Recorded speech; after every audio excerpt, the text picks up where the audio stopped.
So when we cover the sections on funds and stocks, we've covered their own rankings by different factors. And here inside portfolio, we just carry over that ranking methodology and apply the same approach to ranking the portfolio. And the approach will be quite similar as we did with our breakdowns and performances. And that is by using the weighted average approach. Hence you are seeing here your stock section and later your fund section. What we do here is that we simply take all the stocks, look at their weights, and calculate the average of their rankings by each of the factors. So not only you can see their checklist, and this is the checklist for entire stock allocation of your portfolio, but at the same time you can see the detailed rankings and the data points. So the common question we answer here is when people ask, what is the average PE of my stock portfolio? Instead of them doing the calculations on their own, we simply show you that a little handy information. So let's go through the checklist first for the stock part of this portfolio. What you can see here is for the 5 stocks we have in this example portfolio: Adidas, Apple, Visa, Diageo, and LVMH. The average rankings for ESG, share price stability, liquidity, and size are in the top 20%, and all the remaining factors are in the neutral part. And it's quite encouraging to see that none of the factors fall into the fail category.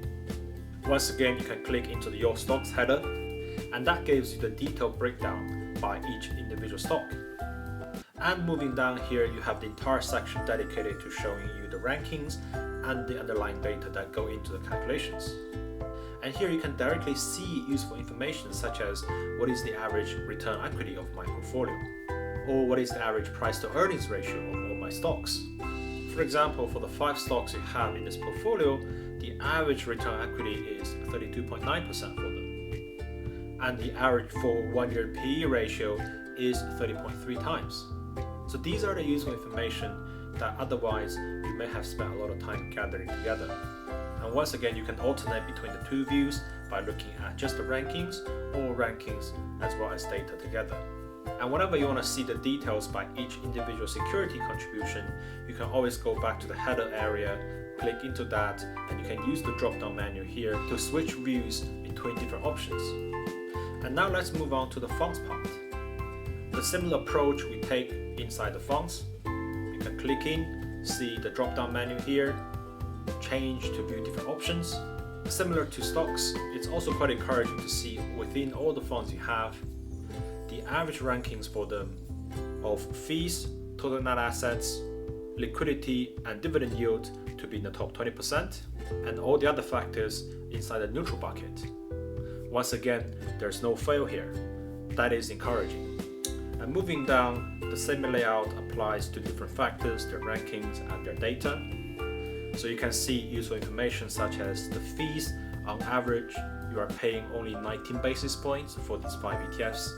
Or things like on average, their dividend yield for the 5 fund part of the portfolio is at 2%. Once again, whenever you want to drill down to the details, for example, this 2% dividend yield, what is the contribution by each security?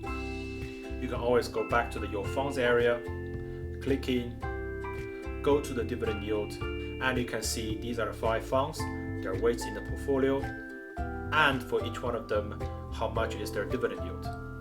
So this is our stocks and funds rankings inside the portfolio. There's a lot of data and information here to digest, so take your time, go through all these rankings and data, play around with different portfolios you can create.